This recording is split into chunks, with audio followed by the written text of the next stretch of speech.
هل ينتقل زيزو نجم الزمالك إلى الأهلي؟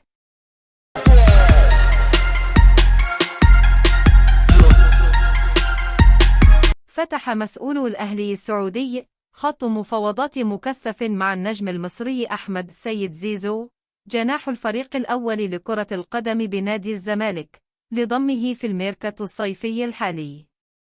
زيزو البالغ من العمر 27 سنة يرتبط بعقد مع الزمالك المصري حتى يونيو 2025، حيث كان قد انضم إلى صفوف الفريق الأول في يناير 2019 قادما من موريرينسي البرتغالي.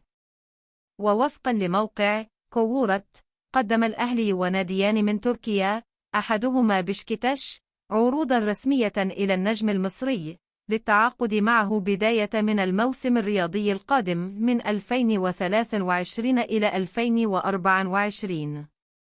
وكشف الموقع عن أن زيزو مرحب بقبول أحد هذه العروض بشرط أن يكون رحيله عن طريق نادي الزمالك دون استخدام الشرط الجزائي في عقده. وأشار إلى أن أحمد سيد زيزو رفض في وقت سابق الانتقال إلى نادي العين الإماراتي باستخدام الشرط الجزائي 64 مليون جنيه مصري تقريبا، وذلك بسبب تمسك القلعة البيضاء به.